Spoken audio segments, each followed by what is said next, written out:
같이 기도하시겠습니다.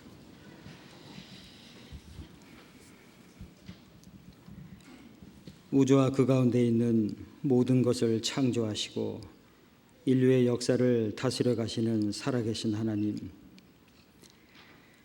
이 세상의 많은 사람들 가운데서 저희를 먼저 구원하여 주시고 영광스러운 천국의 소망을 갖고 나머지 삶을 살아가게 하시는 주님 감사합니다. 또한 주님 함께 하시는 몸된 교회 안에서 진리의 생명의 말씀으로 가르침을 받아 하나님의 자녀로 합당해 살아갈 수 있도록 늘 도우시고 붙들어 주시는 은혜에 감사합니다. 오늘 주님의 보배로운 피로 구원받은 형제 자매님들이 함께 모였습니다. 각 사람의 마음을 아시고 생각과 생활의 모든 형편을 아시는 주님께서 이 시간 주님께서 각 사람에게 필요한 말씀으로 또 풍성하신 주님의 사랑과 은혜로 힘입혀 주시기를 간구합니다. 이 마지막 시대에 우리를 통해서 전 세계에 복음이 증거되게 하시고 더 많은 영혼들이 구원함을 얻을 수 있는 그 놀라운 역사를 이루어 가시고 그 선한 역사에 저희들을 귀하게 사용해 주시니 감사드립니다. 이 한 주간에도 말씀이 증거되는 곳마다 주 성령님께서 친히 역사해 주시고 참석한 모든 영혼들이 하나님을 발견하고 십자가의 참 사랑을 깨달아서 영원한 천국의 소망을 가질 수 있도록 인도해 주옵소서. 이 시간 말씀을 전하는 자의 부족한 입술과 둔한 혀를 주관하여 주시고 각 사람을 향하신 하나님의 뜻을 성령님을 의지하여 온전히 증거하게 해 주옵소서. 또한 증거되는 한 구절 한 구절 말씀이 듣는 사람들 마음에 심기워지고 그 말씀의 지혜와 능력으로 믿음 가운데 살아갈 수 있도록 인도해 주옵소서. 우리 가운데 아직 구원함을 얻지 못한 가족, 또 친지, 이웃들, 그들에게도 전도의 문을 열어주셔서 이미 허락해 놓으신 그 십자가의 사랑을 참으로 깨닫고 영광스러운 천국의 소망을 가질 수 있도록 자비를 베풀어 주시옵소서. 혹시 신앙생활 하는 가운데 여러 가지 어렵고 힘든 것으로 지쳐 있는 분들이 있으면 주님께서 친히 위로와 용기를 주셔서 믿음으로 이겨나갈 수 있도록 붙들어 주옵소서. 오늘의 모든 말씀의 시작과 끝을 주 성령님께만 의지하면서 우리를 사랑하시는 주 예수님의 이름으로 기도드렸습니다. 아멘. 다 같이 성경 찾으시겠습니다. 신약 성경 고린도전서 15장입니다.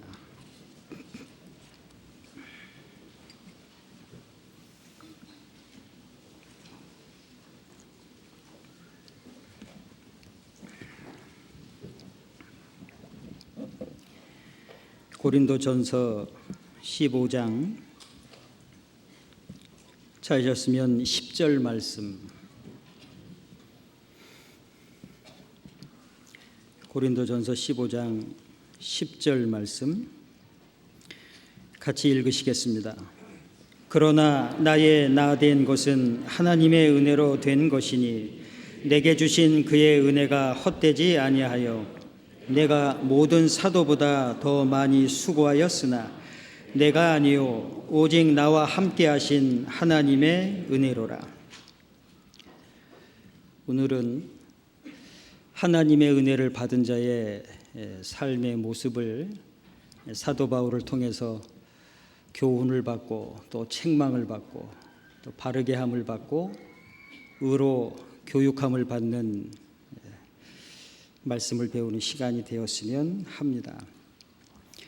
기도를 하던 중에 어떠한 말씀을 전해야 할까 하다가 구원받은 그리스도인들에게 마음 깊숙이 새겨져 있고 또 가장 중요한 그 하나님의 은혜에 대해서 말씀을 배우고 또다시 마음에 그 은혜를 더욱 충만케 해서 나머지 삶을 더욱 힘있게 살아가야 되겠다라는 생각에서 이 말씀을 선택하게 되었습니다. 여기 계신 분들은 구원 받으신 분들이라고 생각이 됩니다. 혹시 여기 계신 분들 중에 천국에 갈 수 있는 그 확실한 구원의 믿음이 없으신 분들은 그 문제부터 꼭 해결하시길 바랍니다. 사람으로 태어났으면 꼭 해결해야 할 가장 중요한 문제이기 때문에 그렇습니다. 그러나 구원을 받으신 분들은 구원받고 난 이후에 그 하나님의 놀라우신 사랑과 은혜를 경험한 자들이기 때문에 이제 나머지 삶을 주님의 뜻과 영광을 위해서 그리고 교회와 복음을 위해서 더욱 힘있게 살아가시리라고 생각이 됩니다. 자, 이 말씀은 우리가 익히 잘 아는 사도 바울의 고백이기도 합니다. 그리고 모든 그리스도인들이 함께 고백할 수 있는 내용이기도 합니다. 자, 이 한 구절의 말씀을 세 단락으로 나누어서 생각해보고 또 교훈과 책망을 그리고 바르게 함을 받기를 원합니다. 자, 첫 번째가 10절 다시 보시면 그러나 나의 나 된 것은 하나님의 은혜로 된 것이니 이 부분입니다. 사도 바울 잘 아시죠? 그는 소읍이 아닌 길리기아 다소성에서 태어났고 8일 만에 할례를 받았습니다. 이스라엘 족속이라고 그랬고 히브리인 중에 히브리인이라고 그랬고 베냐민 집하고 율법으로는 바리새인이라고 그랬습니다. 열심으로는 교회를 핍박했다고 그랬고 율법의 의로는 흠이 없는 자라고 했습니다. 십자가에서 너무 허무하고 비참하게 죽은 그 예수 그리스도를 메시아라고 하는 사람들을 잡아다가 옥에 가두었던 그 일에 앞장섰던 사람이 사도 바울이었습니다. 그의 옛 이름이 사울이었죠. 그런데 이 말씀에서 나의 나 된 것은 하나님의 은혜로 되었다. 다메섹에서 예수님 만나기 전에 사울이 예수님을 만나고 난 이후에 바울이 된 것은 한마디로 요약했는데 하나님의 은혜였다. 그는 율법으로는 흠이 없는 자라고 할 만큼의 종교적 열심이 있었던 사람이었습니다. 자, 그랬던 그가 종교적 행위로 천국에 가는 것이 아닌 하나님의 은혜로 구원함을 받고 또 그 은혜로 말미암아 남은 삶을 그 주님을 위해서 산다라는 것을 알았습니다. 그가 다메섹에서 예수님을 만나고 난 이후에 로마에 가서 순교하기까지 처음서부터 하나님의 은혜였고 또 하나님의 말씀에 붙잡힌 바 되어서 그 복음을 전했던 그 과정도 그리고 빌립보서 4장에서 말씀하셨던 것처럼 내가 선한 싸움을 싸우고 나의 달려갈 길을 마쳤다고 했던 그 순간까지 하나님의 은혜 안에서 그 모든 일들이 되어졌음을 고백했고 잊지 않았습니다. 자, 나의 나 된 것은 하나님의 은혜였다. 어째서 그가 이렇게 하나님의 은혜였다라고 고백을 할 수 있었을까? 디모데 전서 1장 13절에 보면 사도 바울이 젊은 목회자인 디모데에게도 그런 고백을 했는데요. 내가 전에는 회방자요, 핍박자요, 포행자였다. 즉 다메섹에서 예수님을 만나기 전에 그가 어떠한 사람이었음을 잊지 않았습니다. 그리고 그것을 말하기를 부끄러워하지 않았죠. 회방자였다고. 제자들이 그 예수님 부활한 것을 경험하고 난 이후에 담대하게 예수님을 전했죠. 그런데 그 복음이 전해지는 일에 회방자 역할을 했습니다. 핍박자 일을 했죠. 포행자 역할을 했습니다. 자신이 과거에 그러한 사람이었다는 것을 고백했어요. 그러했는데 그런 사람을 아무런 가업 없이 은혜로 불러주시고 또 그 진리의 생명의 말씀을 담대하게 전할 수 있는 복음의 일꾼으로 삼아주신 것, 그것은 하나님의 은혜였다라는 것을 고백하는 거였습니다. 어쩌면 우리 모두가 다 그렇습니다. 우리 모두가, 즉 그리스도인들이 사도 바울처럼 고백할 수 있는 것, 나의 나 된 것은 하나님의 은혜로 되었다고, 그것은 주님의 나라에 들어갈 때까지 변함없이 고백할 수 있는 간증일 겁니다. 우리가 구원받기 전 하나님 앞에서 우리 각자가 어떠한 사람이었는지를 생각해 본다면 이 사도 바울이 고백했던 나의 나 된 것은 하나님의 은혜로 된 것이니 라는 고백을 동일하게 하실 수 있을 겁니다. 에베소서 5장 8절에서 말씀하시기를 너희가 전에는 어두움이더니 어두운 가운데서 살았다라고 말씀을 하셨어요. 로마서 6장 20절에서 말씀하시기를 너희가 죄의 종이 되었을 때는 의에 대하여 자유하였느니라. 그러나 그때에 너희가 무슨 열매를 얻었느뇨? 이제는 그 일을 부끄러워하나니 이는 그 마지막에 사망의 민이라. 죄의 종로로 타면서 살았다고 말씀을 하셨어요. 베드로전서 4장 3절에도 보면 너희가 음란과 정욕과 술 취함과 방탕과 연락과 무법한 우상 숭배를 하여 이방인의 뜻을 조차 행한 것이 지나간 때가 족하도다라고 말씀을 하셨습니다. 방탕한 삶을 살았다고 말씀을 하시죠. 베드로전서 2장 23절에도 보면 너희가 전에는 양과 같이 길을 잃었더니 길을 잃은 상태에서 방황하며 살았다고 말씀을 하셨어요.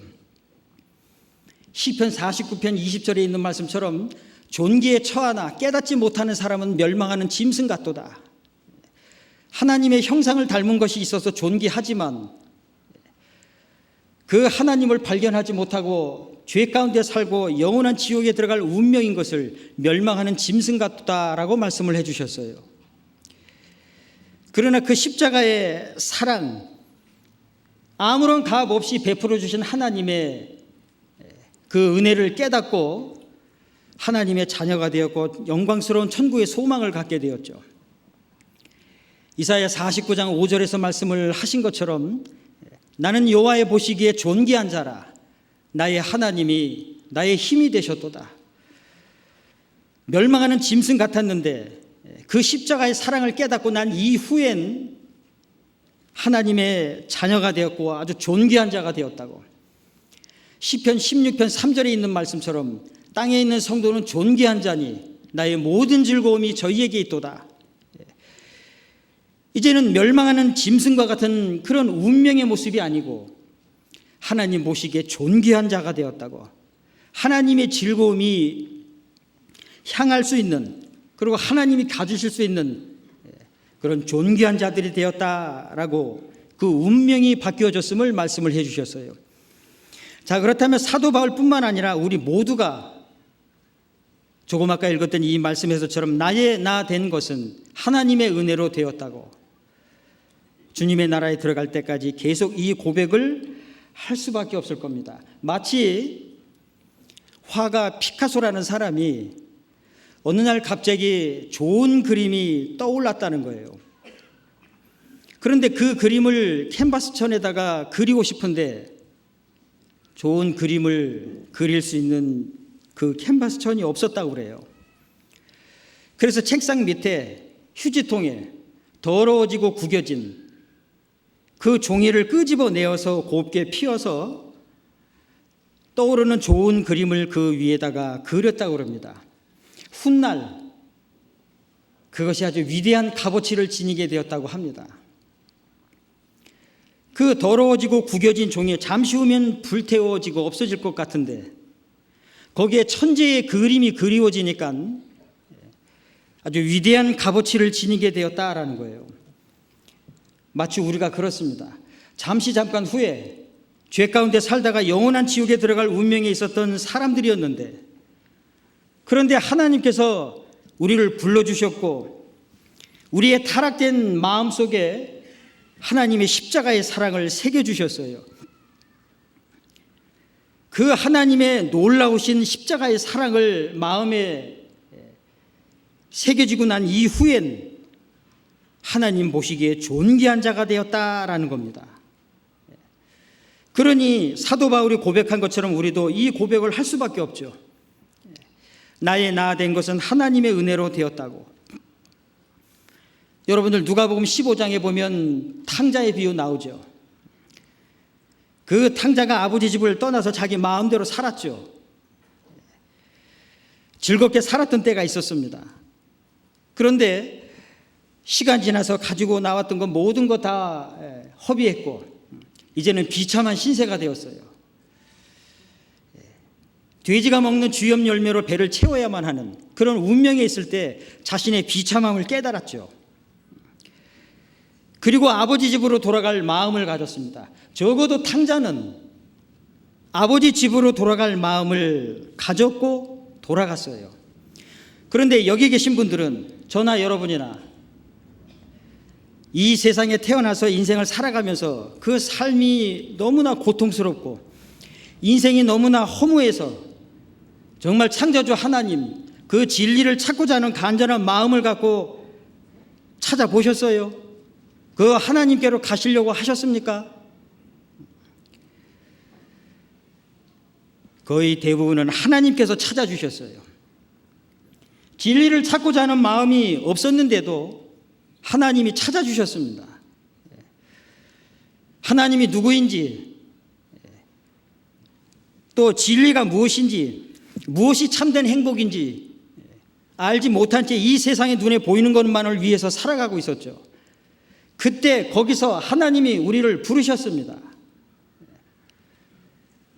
우리가 성경 말씀을 통해서 그 십자가의 사랑을 깨달았죠. 마치 마태복음 15장에 나오는 그 가나안 여자, 자기 딸이 혈루병 걸려서 그 딸이 병고침을 받기를 얼마나 간절히 원했어요. 그런데 제자들은 싫어했고 저 여자 보내야 되겠다고. 그러나 그 가나안 여자는 간절한 마음을 갖고 자기 딸을 고쳐달라고 그랬어요. 그때 예수님이 하신 말씀이 나는 이스라엘의 잃어버린 양 외에는 보내심을 받지 아니하였노라고. 그래도 그 가나안 여자가 계속 매달렸죠. 불쌍히 여겨달라고. 그때 예수님께서 또 하신 말씀이 자녀의 떡을 취하여 개들에게 던짐이 마땅치 아니하도다 그랬습니다. 그 가나안 여자가 말하기를 옳소이다마는 개들도 제 주인의 상에서 떨어지는 그 부스러기를 먹고 산다고. 그러니까 이 가나안 여인은 부스러기 은혜라도 구했습니다. 그렇게 마음이 간절했어요. 그 부스러기 은혜를 얻으면 그 병 걸린 귀신 들린 그 딸이 나을 것이라는 믿음이 있었고 확신이 있었고 그토록 애원했습니다. 그런데 그 부스러기 은혜를 구했던 가나안 여자의 그 마음에 비하면 우리는 어떠했습니까? 정말 창조주 하나님을 발견하기를 원하셨어요? 진리를 찾고자 하셨습니까? 간절히 구원받기를 애타해 하셨어요? 히브리서 2장 3절에 있는 말씀처럼 우리가 이같이 큰 구원을 등한히 여기면 어찌 피하리요? 그 십자가에서 완성하신 구원을 아주 큰 구원이라고 말씀을 하셨어요. 부스러기 은혜와 우리가 받은 그 큰 은혜, 구원, 그것을 생각할 때마다 나의 나 된 것은 하나님의 은혜로 된 것이라고 늘 고백하면서 살 수밖에 없습니다. 에베소서 2장 5절에 있는 말씀처럼 너희가 은혜로 구원을 얻은 것이라.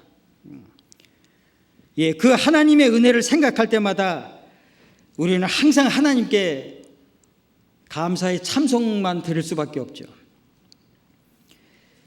여러분들 신앙생활 하실 때마다 과거에 내가 어떠한 사람이었는지 생각해 보시고, 그리고 현재 내가 어떠한 위치에 있고 어떠한 삶을 살아가고 있는지를 비교해 보면 사도 바울이 고백했던 이 고백을 동일하게 고백할 수 있습니다. 학개서 2장 18절에 보면 너희는 오늘부터 이전을 추억하여 보라 라는 말씀이 있습니다. 우리가 과거에 얽매일 필요는 없지만 현재를 생각하고 미래를 계획하고 미래를 내다보면서 살아야 하지만 종종 과거를 생각해 봐야 할 이유는 우리가 하나님 앞에서 구원받기 전 어떠한 사람이었느냐라는 거죠. 영원한 지옥에 들어갈 수밖에 없는 그 비천한 운명의 사람들이었는데 하나님이 아무런 값 없이 구원해 주셨다는 거예요. 뿐만 아니라 하나님이 함께 하시는 몸된 교회 안에 한 지체로 두시고 진리의 생명의 말씀으로 가르침을 받게 하시고 그 하나님의 십자가의 사랑과 은혜를 말씀을 통해서 형제자매들과 함께 복음을 위해서 살아가면서 더 많이, 더 깊이, 더 넓게, 더 자세히 알아가게 하시는 그 하나님의 은혜, 그 하나님의 은혜 안에서 지금도 살고 있음을, 그리고 주님의 나라에 들어갈 때까지 변함없이 그 하나님의 은혜 안에서 살 것을 생각을 해보면 우리는 항상 감사하면서 살아갈 수밖에 없습니다. 과거에 찢어지게 가난을 경험했던 사람은 현재에 부유롭게 되었다고 할지라도 과거에 어렵게 생활했던 거 잊지 않습니다. 그래서 현재 과거보다도 풍요롭게 되었다 할지라도 방탕하게 살지 않죠. 구원받은 그리스도인들이 그렇습니다. 십자가의 놀라우신 은혜 외에 그 이후에 베풀어 주시는 은혜는 또 얼마나 많은지요. 요한복음 1장 16절에 있는 말씀처럼 우리가 다 그의 충만한 데서 받으니 은혜 위에 은혜로라. 구원의 은혜 외에 또 생활 속에서 부어주시는 그 하나님의 은혜가 또 얼마나 많습니까? 우리가 느끼지 못하고 그때그때 깨닫지 못할 뿐이지 하나님의 풍성하신 은혜 안에서 사는 것은 틀림없습니다. 그래서 늘 감사할 수 있죠. 여기 표시해 놓으시고 구약성경 시편 94편을 찾아보시겠습니다.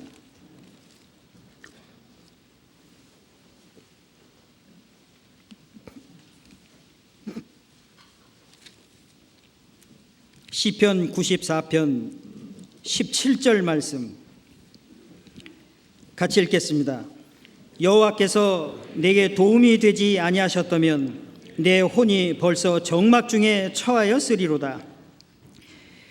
자, 이 말씀처럼 여호와께서 내게 도움이 되지 아니하셨다면, 다른 표현으로 하자면 내가 만약에 구원받지 못했더라면 지금 어떠한 모습으로 살아가고 있었을까?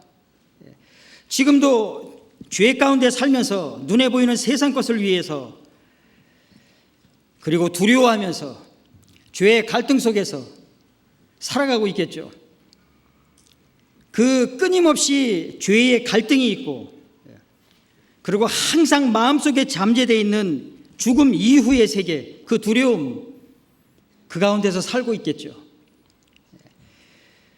프랑스의 그 철학자 중에 장폴 사르트르라는 사람이 있습니다. 자유의 글을 많이 쓴 사람이죠.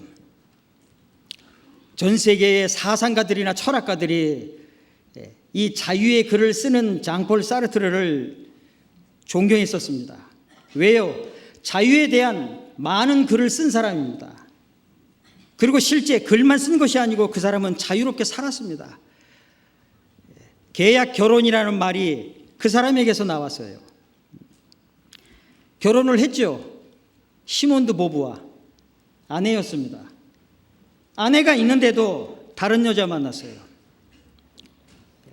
자유롭게 살겠다는 거예요. 아무 곳에도 구속받지 않고. 자, 그랬던 그가 폐수종이 걸렸습니다. 폐에 물이 차는 병원에 입원했죠. 3개월 만에 죽었습니다.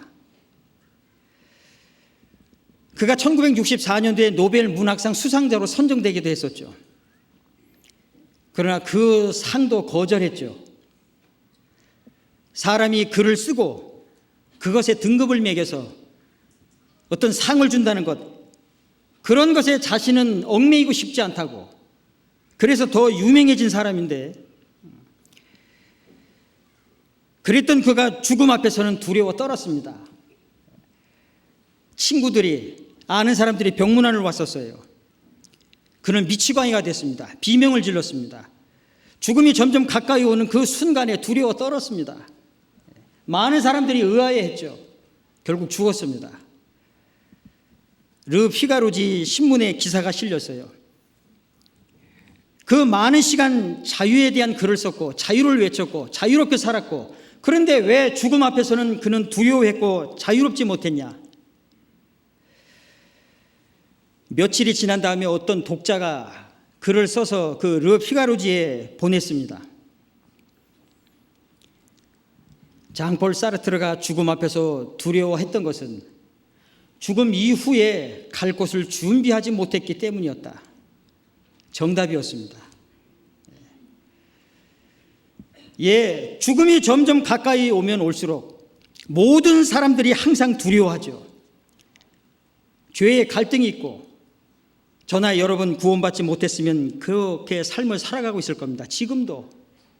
조금 아까 읽었던 이 말씀에서 여호와께서 내게 도움이 되지 아니하셨다면 내 혼이 벌써 정막 중에 처하였으리로다. 아마 여기 계신 분들 중에 벌써 운명을 달리해서 그 영원한 지옥에서 영원토록 슬피 울며 이를 가는 그 운명에 처하였을지도 있었겠지요.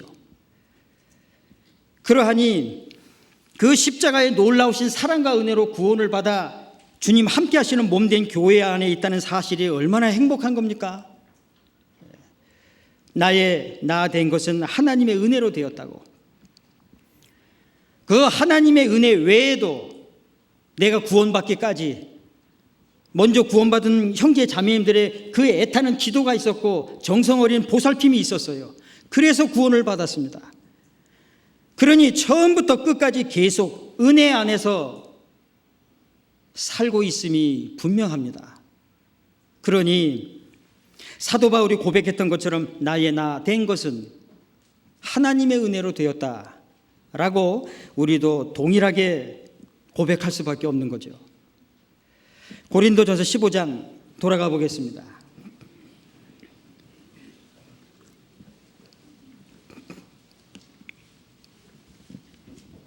고린도전서 15장 10절. 그러나 나의 나 된 것은 하나님의 은혜로 된 것이니. 그 다음 두 번째를 생각해 보겠습니다. 내게 주신 그의 은혜가 헛되지 아니하여 내가 모든 사도보다 더 많이 수고하였으나.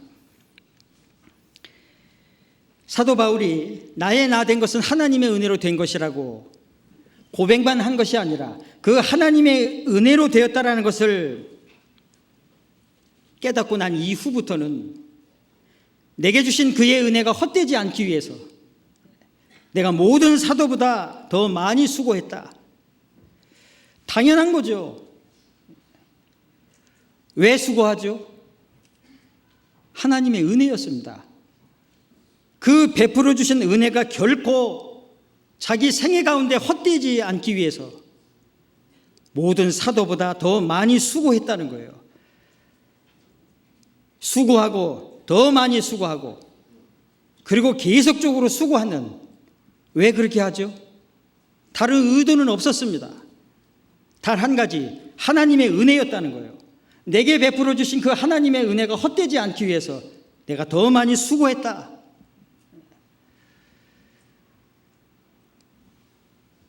우리가 왜 주님을 섬기죠?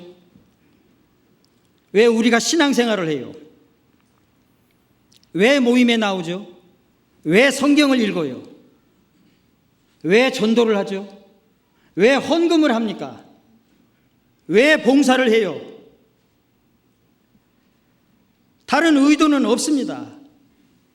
내게 주신 그 하나님의 은혜 때문에, 그 은혜가 헛되지 않기 위해서 주님을 섬깁니다. 신앙생활을 하죠. 봉사를 합니다. 전도를 하죠. 헌금을 합니다. 그것뿐입니까? 나머지 생에 주님의 뜻과 영광을 위해서 목숨을 바치기도 하는데요. 전혀 다른 의도는 없습니다. 하나님의 은혜 때문에 그렇습니다. 어느 한때만 수고하는 것이 아니죠. 그 수고는 계속되는 겁니다. 주님의 나라에 들어갈 때까지. 여러분들 신앙생활 하실 때 마음이 어렵고 힘든 부분이 있으세요? 그러면 하나님의 은혜는 어디로 갔습니까? 그 은혜를 너무나 잘 아는 그리스도인들인데요. 그 은혜 때문에 우리가 주님을 섬겼어요. 지금도 섬기고 있고, 그 하나님의 은혜 때문에 이 복음을 위해서 삽니다. 전도를 하죠. 그 전도하는 일을 위해서 우리가 또 헌금을 합니다. 무슨 의도가 있겠어요? 내게 주신 그의 은혜가 헛되지 않기 위해서, 그 은혜가 너무나 크고 감사하니까 하는 겁니다.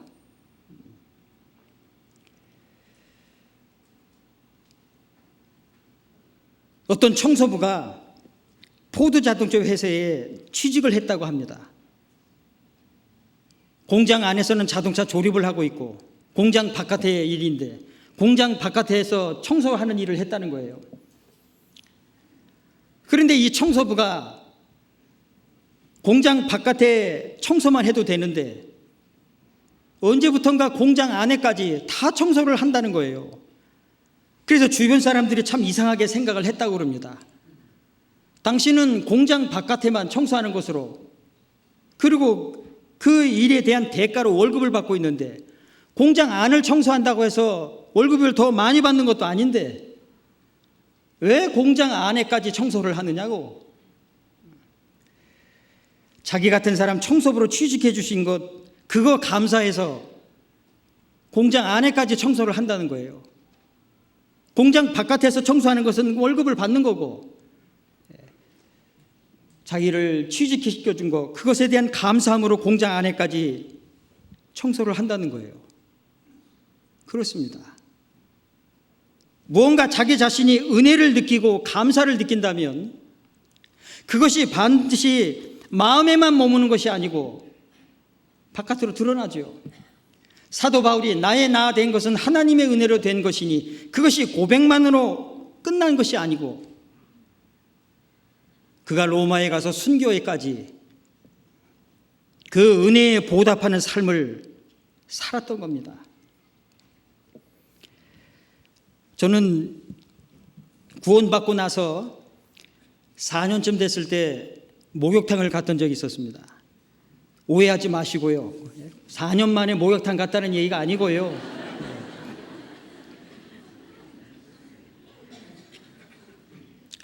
구원받은 지 4년쯤 됐을 때 이제 목욕탕을 들어갔는데 어떤 깡마른 할아버지가 문을 열고 들어오시는 거였어요. 평상시 때도 그 모습 보았었는데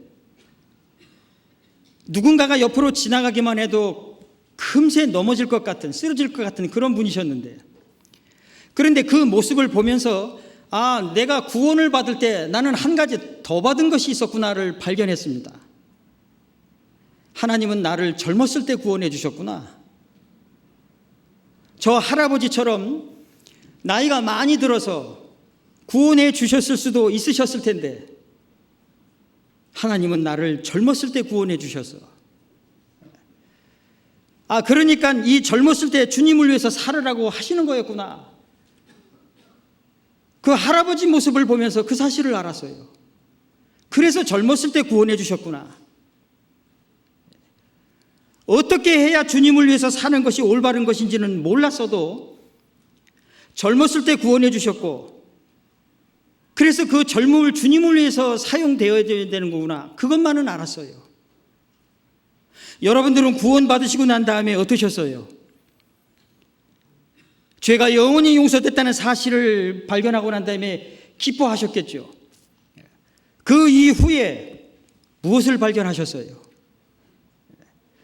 그 하나님의 은혜에 감사해서 찬송도 하고 그 하나님의 은혜를 또 다른 형제 자매들과 간증으로 나누기도 했을 텐데 그것으로만 끝나셨어요?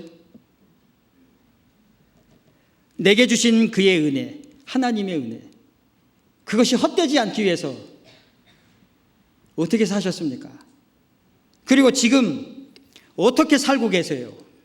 어떤 마음에서 처음 구원받았을 때 구원받았을 그 처음에 그 사랑에 감사하고 그 은혜에 놀라워하고 그래서 기뻐했던, 그래서 형제 자매님들 잘 알지도 못하지만 그냥 만나는 것만으로도 기뻐했던 그 마음이 지금도 있어요?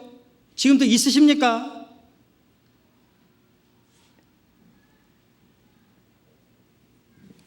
사도 바울이 내가 모든 사도보다 더 많이 수고했다라는 이 수고는 한순간이질 않았습니다. 한순간이질 않았어요. 수고했고 더 많이 수고했고 계속 수고했습니다. 구원받고 난 이후에 몇 년간 수고했다고 해서 그 수고가 끝났습니까? 어떻게 생각하세요? 거듭나신 지 10년, 20년, 30년 지나서 이젠 다 됐다고 생각하십니까? 아닙니다. 사도 바울은 로마에 가서 순교하기까지 그 은혜에 보답하는 삶을 복음 전파하는 일로 마쳤죠.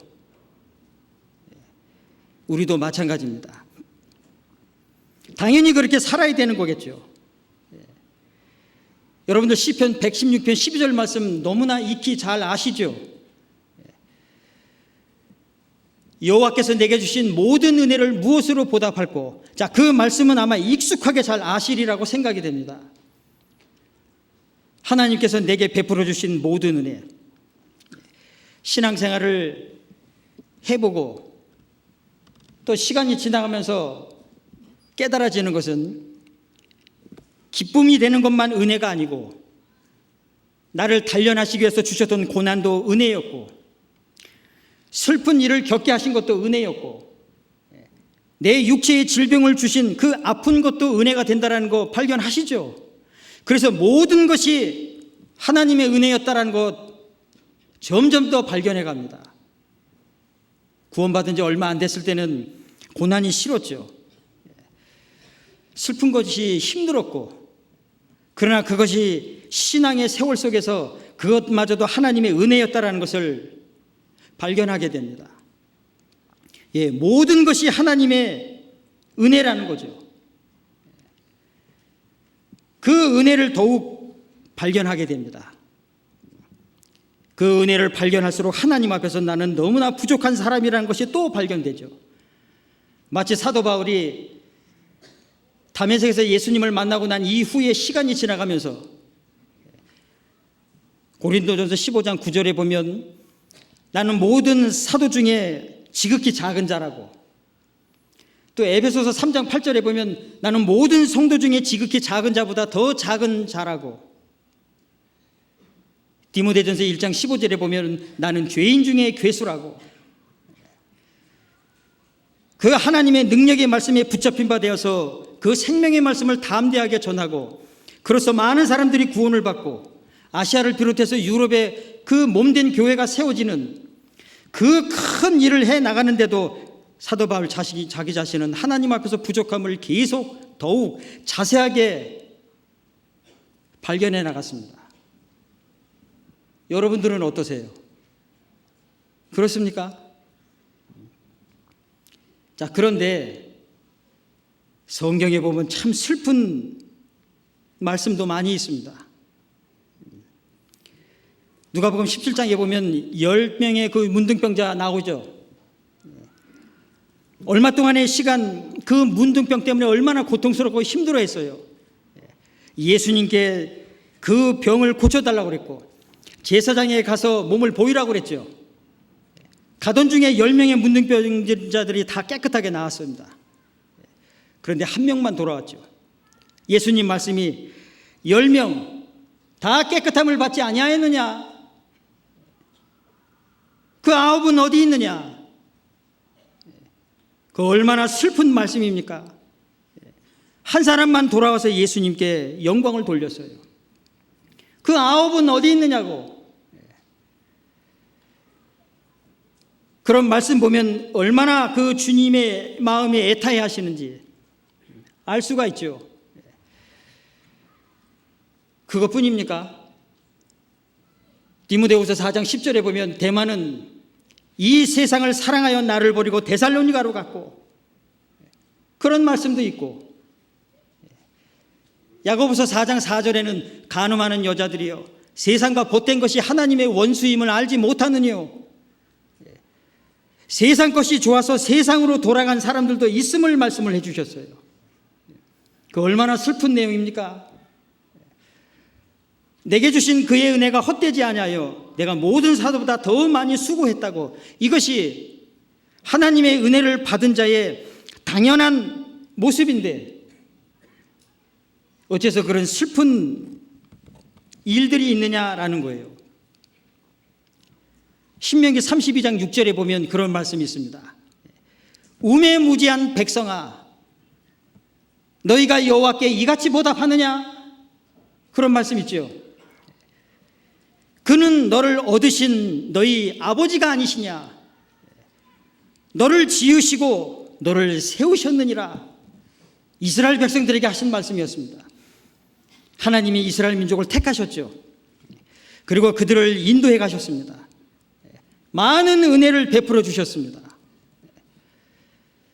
그런데 그들은 하나님을 등졌어요. 우상 숭배했습니다. 시간만 나면 원망했습니다. 불평했죠. 하나님을 도전했습니다. 모세를 대적했죠.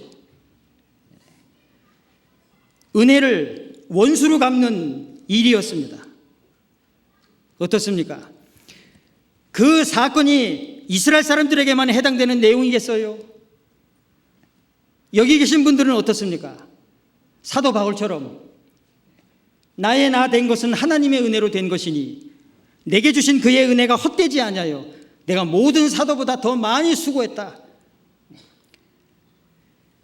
예전에 내가 하나님의 은혜로 그리스도인이 되었다고, 그 하나님의 은혜에 감사해서 내가 모든 형제 자매들보다도 더 많이 수고한다고 그러십니까?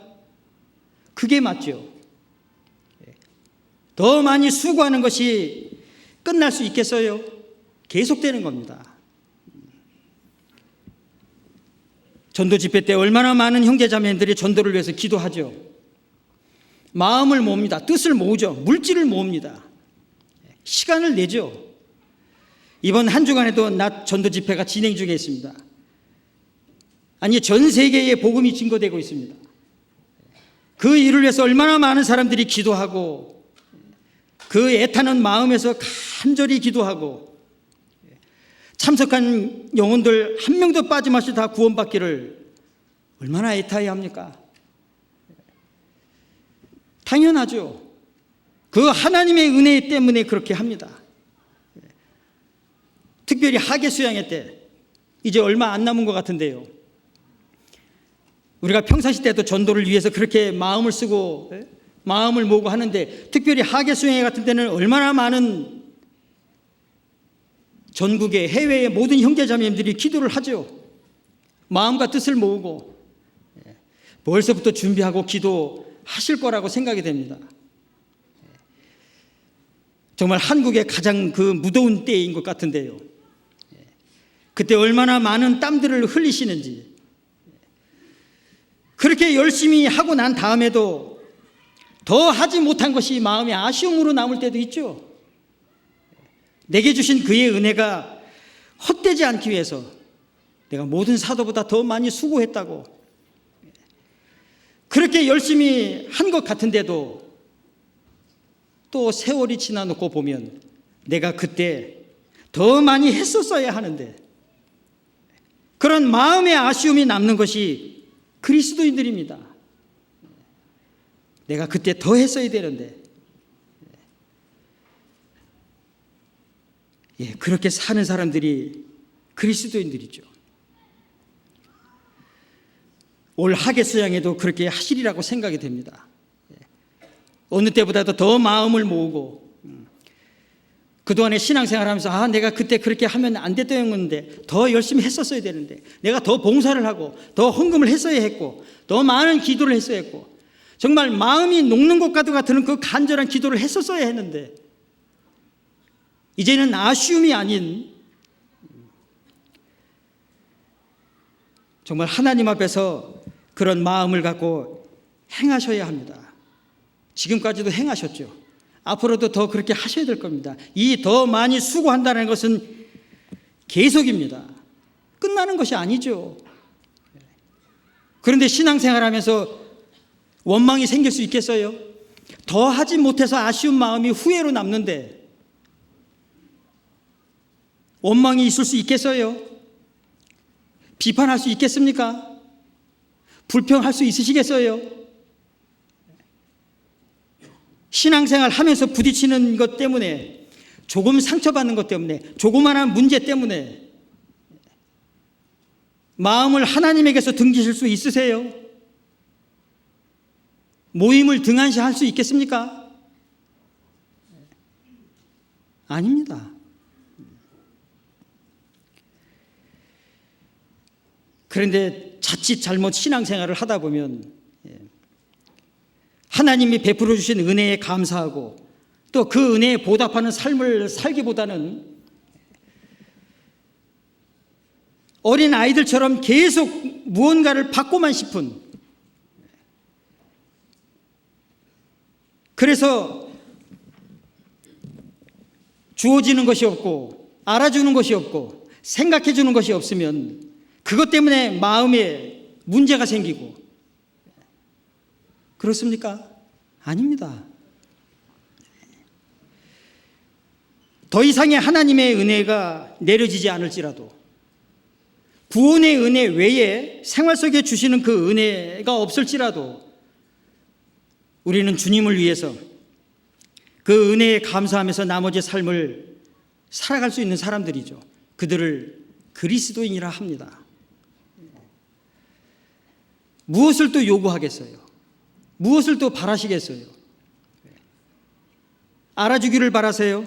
생각해 주기를 바라십니까? 이제는 더 이상의 은혜가 주지 않아도요, 주님을 위해서 죽기까지 살 수 있는 사람들이 그리스도인입니다. 어떤 가난한 사람이 너무 가난해서요, 내가 이러다가는 안 되겠다 싶어가지고요, 조그맣게 이게 빵을 만들어서 이 자판을 만들어 놓고 거기다가 팔 생각을 했다는 거예요. 500원. 그런데 아침에 조깅하는 어떤 사람이 있는데 그 사람이 지나가면서 500원을 던져놓고는 빵을 안 가져가는 거예요. 그래서 저 사람 참 이상하다. 왜 빵을 안 가져갈까? 그런데 그런 일이 한 달, 두 달, 석 달 계속되는 거예요. 돈만 던져놓고는 빵을 안 가져가는 거예요. 참 저 사람 참 이상한 사람이라고. 한 번은 불러 세웠어요. 그랬더니 이 조기가는 사람이, 당신 내가 돈은 내놓고 빵 안 가져가는 거 그거 굉장히 궁금하시죠? 그랬더니요, 이 주인이 하는 말이, 아니요, 그게 궁금한 게 아니고요, 빵값이 올랐다고요.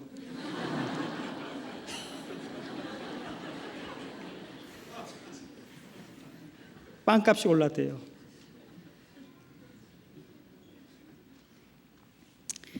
여기 계신 분들 웃으셨습니다.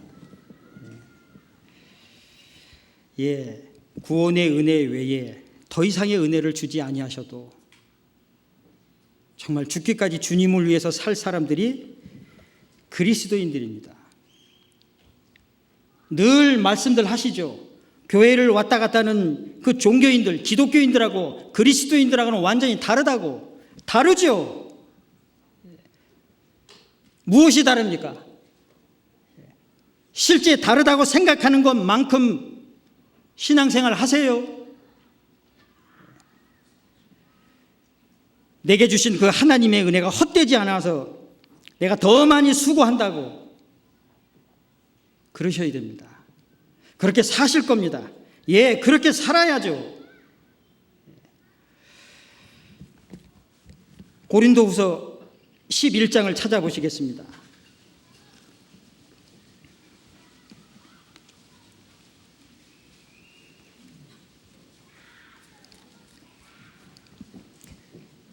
고린도후서 11장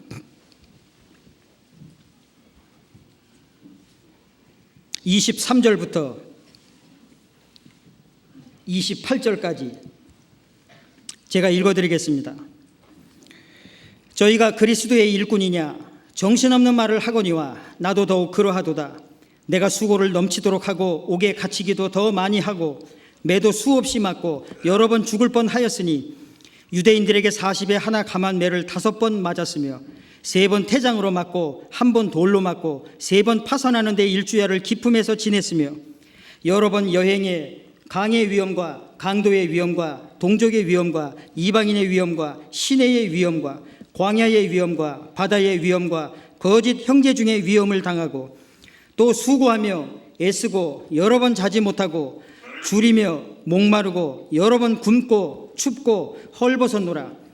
28절은 같이 읽겠습니다. 이 외의 일은 고사하고 오히려 날마다 내 속에 눌리는 일이 있으니 곧 모든 교회를 위하여 염려하는 것이라.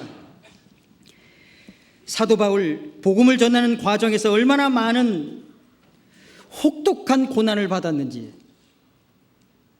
자세히 말씀을 해주셨습니다. 그런데 이 모든 일은 일단 접어두고 모든 교회를 위해서 염려하는, 그것이 사도 바울 마음을 누르는 일이었다고. 내게 주신 그의 은혜가 헛되지 않기 위해서 모든 사도보다 더 많이 수고했다라는 모습이 이런 모습으로 나타나 있습니다. 내 속에 눌리는 일이 있다. 모든 교회를 위해서 염려한다고. 정말 마지막 시대라는 것이 실감납니다. 그 마지막 시대에 교회를 통해서 국내뿐만 아니라 전 세계에 복음이 증거되는 것 잘 아시죠? 외국의 선교가 쉽지 않습니다. 언어가 다르고 문화가 다르고 정말 쉽지 않습니다. 생각하지 못한 일들을 만나죠. 견뎌야 되고 또 넘어가야 되고 이겨야만 하는 일들이 많이 있습니다. 국내에서 선교하는 것도 쉽지 않지요. 그러나 해외에서 선교하는 것은 또 다른 많은 어려움들이 있습니다. 그런데 불가능한 상황인데 가능케 하시는 하나님의 역사가 있고 능력이 있습니다.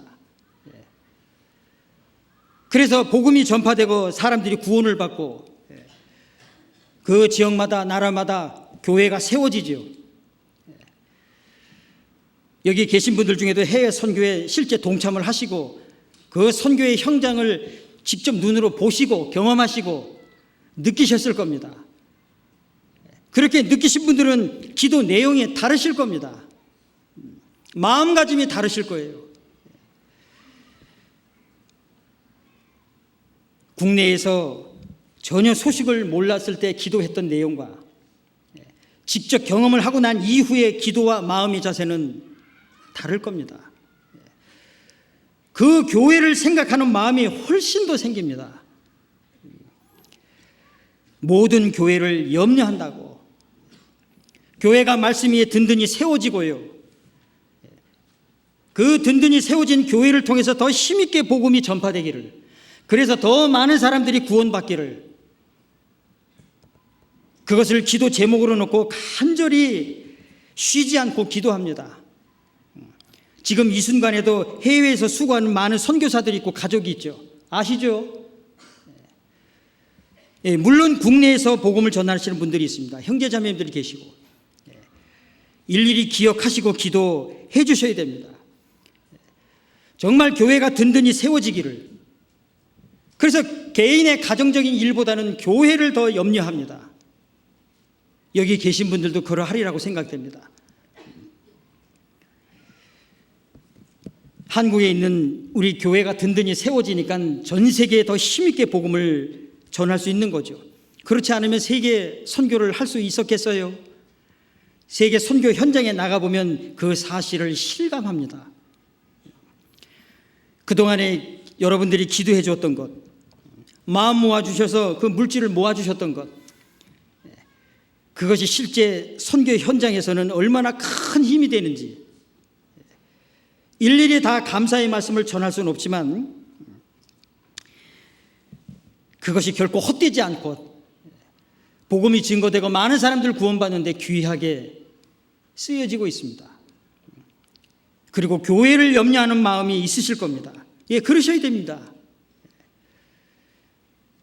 그런데 교회 안에서 무슨 원망이나 불평이나 비판이 있을 수 있겠어요? 아닙니다. 결코 그럴 수 없지요. 조그만 문제가 있어도 그것 때문에 힘들어하고 그것 때문에 모임을 등지고 그럴 수 있겠어요? 하나님의 십자가의 은혜가 그렇게 싸구려밖에 안 돼요? 아닙니다.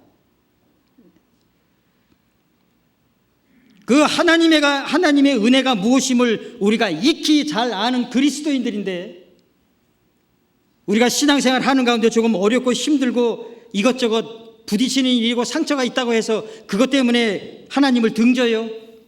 모임을 등한시합니까? 불평할 수 있어요? 비판할 수 있습니까?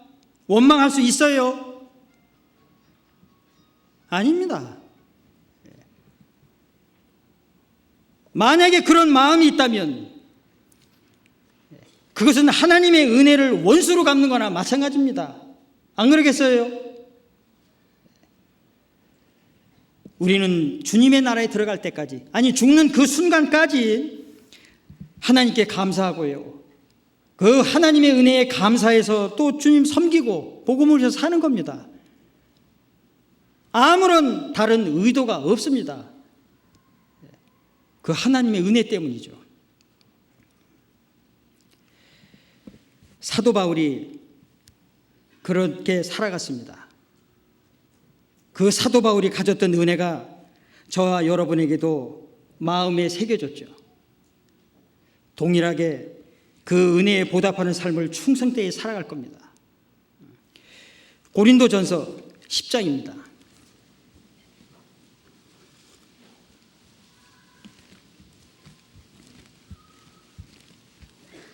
고린도전서 10장 31절 같이 읽겠습니다. 그런즉 너희가 먹든지 마시든지 무엇을 하든지 다 하나님의 영광을 위하여 하라. 이 말씀에 아멘 하실 겁니다. 아멘 하실 거라고 생각이 됩니다. 먹든지 마시든지 무엇을 하든지 다 하나님의 영광을 위하여 하라. 예, 네 하고 갑니다. 여러분들 혹시 지금까지 신앙생활 하시면서 그리고 앞으로 신앙생활을 하실 텐데 그 하나님의 은혜에 감사하는 마음에서 더 많이 수고하셔야 됩니다. 주님 나라에 들어갈 때까지. 그것은 그리스도인으로서 당연한 겁니다. 생활 속에서 이런저런 일이 있다고 해서 하나님 섬기고 복음을 위해서 사는 것, 그 마음이 식어지면 안 됩니다. 하나님에게서 모임에서 교회를 등지면 안 되는 거죠.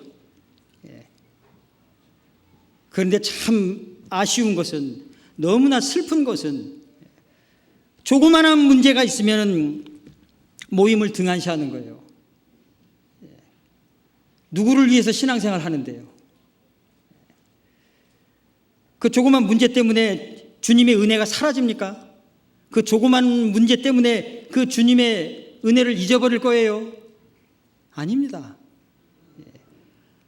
여러분들 쌀 장수하고 다퉜다고 해서 밥 안 드세요? 쌀 장사하고 싸워서도 밥은 먹어야지. 생활에 이런저런 일들로 어렵고 힘들어도요, 주님께로부터 받은 은혜가 있습니다. 지금도 그 은혜 안에서 살아가고 있고, 그런데 그 별것 아닌 것 때문에 주님을 섬기고 복음을 위해서 살아가는 그 일을 등집니까? 그 하나님의 은혜를 그렇게 싸구려처럼 생각할 수 있느냐고요. 교회를 염려해야 할 그리스도인들이 교회에 대해서 이러쿵저러쿵 말할 수 있습니까? 어떻게 생각하세요? 아닙니다. 왜 하나님의 은혜가 사라졌어요? 그 십자가의 놀라우신 사랑과 은혜 간증했지 않습니까? 노래했잖아요. 그 하나님의 사랑과 은혜는 다 어디로 갔어요?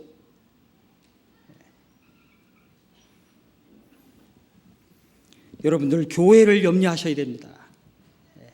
교회가 말씀 위에 더 든든히 세워져서 그 힘으로 더 힘있게 복음이 증거돼서 아직도 구원받지 못한 많은 사람들에게 이 진리의 생명의 말씀이 전파되어야 됩니다.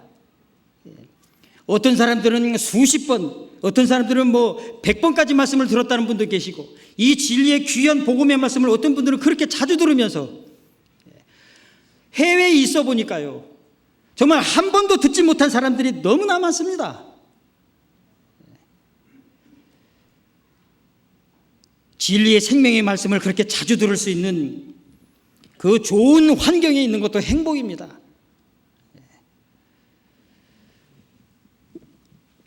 여러분들 하나님께 받은 그 은혜를 감사하고 그 은혜에 보답하는 삶을 사는 것이 당연하죠. 당연하죠.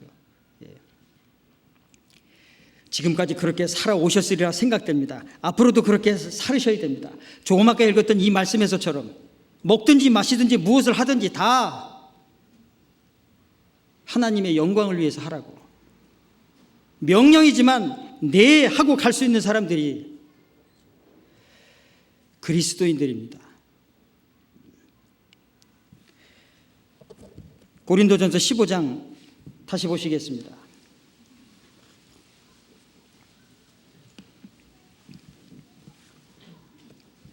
고린도전서 15장 10절 같이 읽으시겠습니다. 그러나 나의 나 된 것은 하나님의 은혜로 된 것이니 내게 주신 그의 은혜가 헛되지 아니하여 내가 모든 사도보다 더 많이 수고하였으나 내가 아니요 오직 나와 함께 하신 하나님의 은혜로라. 더 많이 수고했는데 사도 바울의 고백은 내가 아니요 오직 나와 함께 하신 하나님의 은혜였다. 사도 바울 한 개인을 놓고 보면 자랑할 만한데요. 자기의 의를 드러내놓을 만도 한데요. 우리가 신앙생활하면서 조금 잘한 것 있으면 자부심을 갖게 되고 그것이 조금 지나치면 교만한 것으로 나타나죠. 자기의 의의가 드러나고 자랑을 하게 되지 않습니까? 그런 것에 비하면 사도 바울은 얼마나 자랑을 할 거리가 많아요. 그가 다메섹에서 예수님 만나기 전엔 그가 고백했던 것처럼 율법의 의로는 흠이 없는 자라고.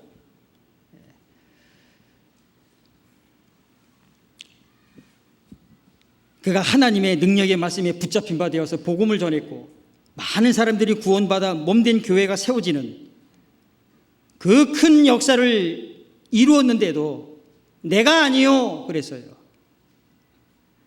오직 나와 함께 하신 하나님의 은혜였다. 그러니까 처음부터 끝까지 하나님의 은혜였습니다. 우리도 그렇게 살아야 되겠죠. 더 많이 수고하고 그래서 더 많은 사람들 구원받고 교회가 세워지고 복음이 전해지는 일이라면, 그래서 또 다른 사람들이 구원을 받는 일이라면 내가 더 많이 수고한다고. 그러나 결국엔 내가 아니요 그러셔야 됩니다. 오직 나와 함께 하신 하나님의 은혜였다. 그것으로서 끝내셔야 됩니다. 자칫 잘못하면 자기 의를 드러내고 자기 자랑을 하게 됩니다. 스스로 자기 상급을 갉아먹는 꼴이 되고 맙니다. 내가 아니요 하나님의 은혜였다. 모든 영광은 하나님께로만 돌리는 겁니다. 그렇게 사셔야 됩니다. 창세기 14장에 보면 아브라함이 자기 조카 롯이 사로잡혔다는 소식을 듣고 길리고 연습한 자 318명 동원해서 구출해 내오죠. 그돌라오멜 왕과 함께한 5 왕을 파하고 올 때에 멜기세덱을 만나죠. 그 멜기세덱으로부터 축복을 받습니다. 축복만 받은 것이 아니고 멜기세덱이 아브라함에게 말하기를 너의 대적을 뇌게 붙이신 지극히 높으신 하나님을 찬송할지로다, 그런 말씀을 합니다. 아브라함이 길리고 연습한 자 318명으로 이긴 것이 아니었다는 거예요. 너의 대적을 뇌게 붙이신 지극히 높으신 하나님을 찬송하라. 그 하나님이 이기게 하셨다는 거예요. 그렇습니다. 내가 아니요 그러셔야 됩니다. 고린도후서 3장 5절에 보면 그런 말씀이 있습니다. 무슨 일이든지 우리에게서 난 것 같이 생각하여 스스로 만족할 것이 아니니, 그런 말씀이 있습니다. 내가 뭘 잘해서 한 것처럼. 아닙니다. 생각해 보면 하나님이 하셨어요. 하나님이 나 같은 사람 들어서 하셨습니다.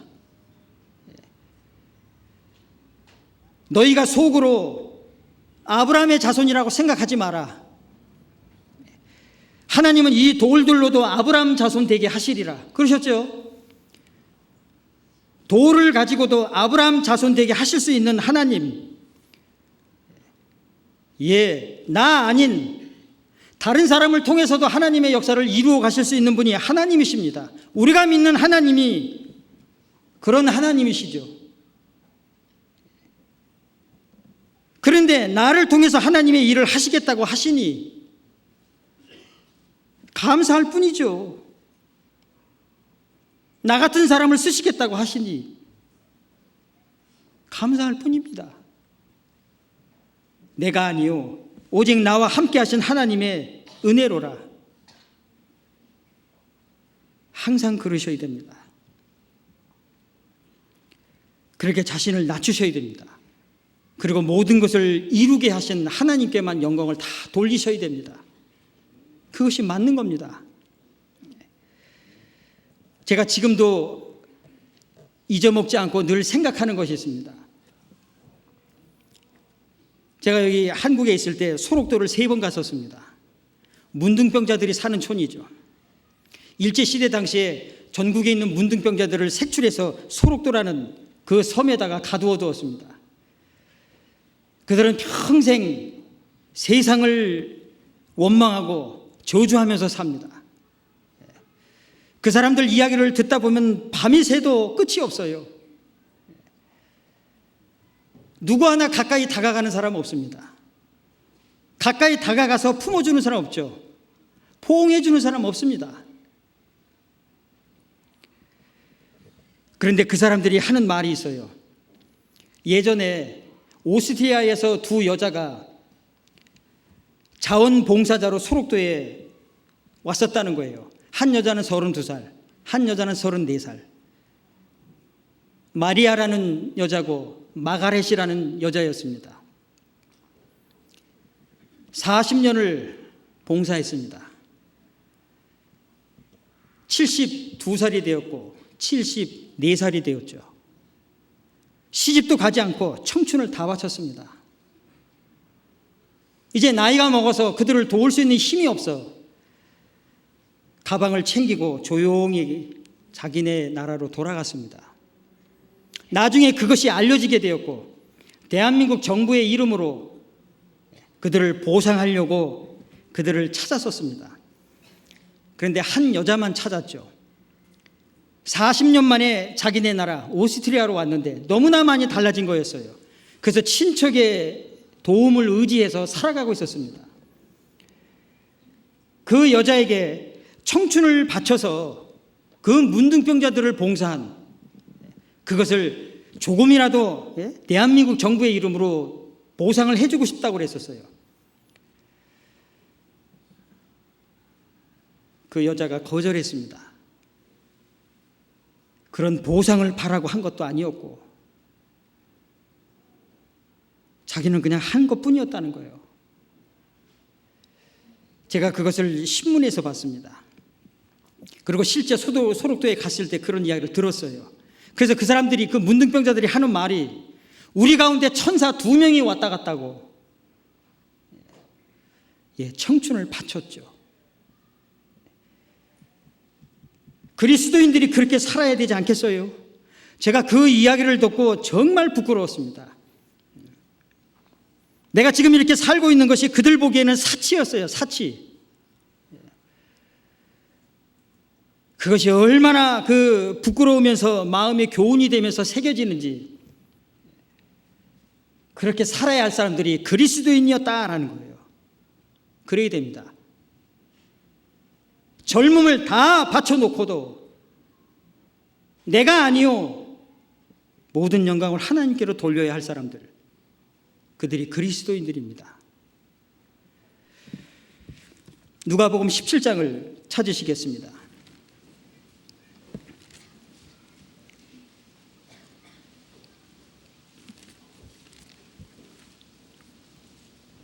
누가복음 17장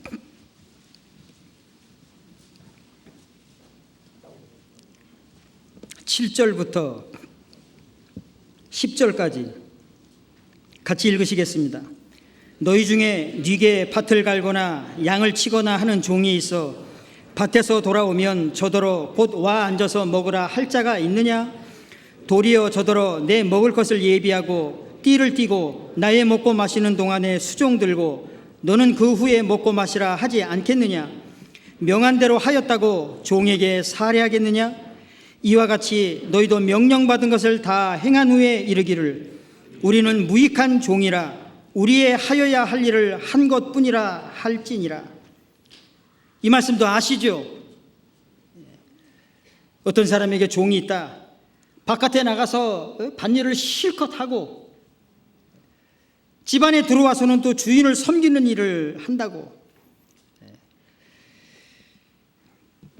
그 일을 다 했다고 해서 주인이 종에게 살해하느냐? 그러시면서 하시는 말씀이 뭐예요? 명령받은 것을 다 행한 후에 이르기를 우리는 무익한 종이라 우리의 하여야 할 일을 한 것뿐이라. 우리가 해야 할 것 그냥 한 것뿐입니다. 우리 같은 사람 구원해 주셨고 지금도 너무나 부족한데도 계속 사용해 주셔서 하나님의 선한 역사를 이루어 가시는 그 하나님의 은혜에 감사하고 해야 할 일, 은혜 받은 자로서의 할 일 한 것뿐입니다. 그렇게 끝내야 됩니다. 그것이 그리스도인의 모습입니다. 하나님의 은혜를 받은 자의 삶의 모습이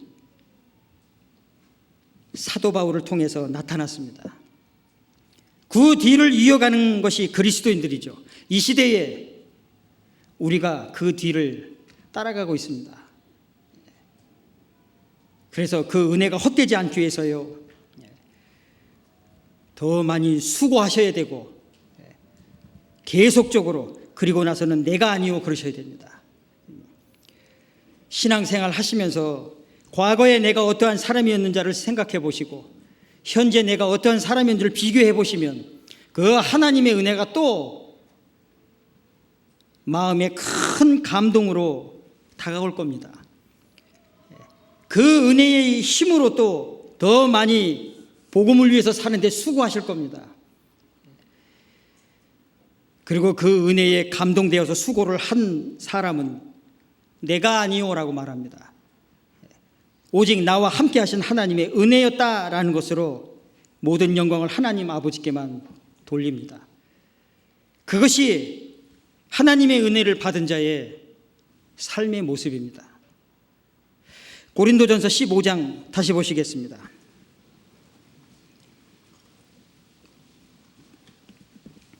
고린도전서 15장 10절 같이 읽겠습니다. 그러나 나의 나 된 것은 하나님의 은혜로 된 것이니 내게 주신 그의 은혜가 헛되지 아니하여 내가 모든 사도보다 더 많이 수고하였으나 내가 아니요 오직 나와 함께 하신 하나님의 은혜로라. 한 구절 말씀입니다. 세 단락으로 나누어서 생각해 보았습니다.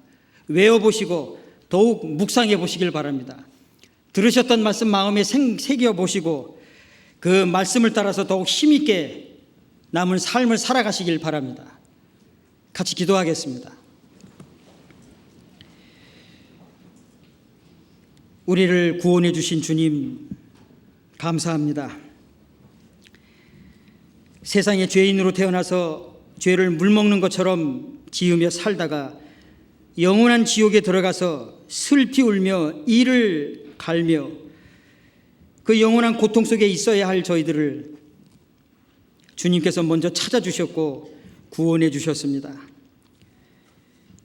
그리고 주님의 몸된 교회 안에 두셔서 진리의 생명의 말씀으로 가르쳐 주시고 좌로나 우로나 치우치지 않고 진리의 길을 갈 수 있도록 변함없이 붙들어 주시고 지켜주시는 주님 감사합니다. 오늘 하나님의 은혜를 받은 자의 삶의 모습을 사도 바울을 통해서 교훈을 받고 또 책망을 받고 바르게 함을 받고 의로 교육함을 받았습니다. 받은 대로 행할 수 있도록 우리를 더욱 주장하시고 다스려 주옵소서. 이 한 주간 말씀이 증거되는 곳마다 주 성령님께서 더욱 역사해 주셔서 진리의 생명의 말씀이 유감없이 증거되게 하시고 참석한 영혼들이 다 구원받아 하나님께 영광이 되게 해 주옵소서. 그 선한 일에 저희 모두를 더욱 사용해 주옵소서. 그리고 지금 이 순간에도 복음이 증거되고 있는 해외 여러 나라들과 지역에 더욱 역사해 주시기를 간구합니다. 더디고 힘든 또 겪어야 할 넘어야 할 많은 일들이 있지만 주님이 함께 해주셔서 믿음으로 능히 이겨나갈 수 있도록, 그래서 더 많은 사람들이 구원받아 몸된 교회가 더욱 말씀에 든든히 세워질 수 있도록 역사해 주옵소서. 그리고 얼마 후에 가질 올해 학예 수양에도 더욱 주님께서 역사해 주셔서 특별히 안전하고 평안한 가운데 많은 사람들 전도되고 구원받아 하나님께 모든 영광을 돌릴 수 있도록 인도해 주시고 그 일에 저희 모두를 귀하게 사용해 주옵소서. 우리 형제자매님들 각 가정마다 더욱 지켜주시고 그 하나님의 은혜에 보답하는 삶을 충성되이 행하며 살아갈 수 있도록 주님께서 더욱 붙들어 주시고 강건케 해 주옵소서. 주 예수님의 이름으로 기도드렸습니다. 아멘.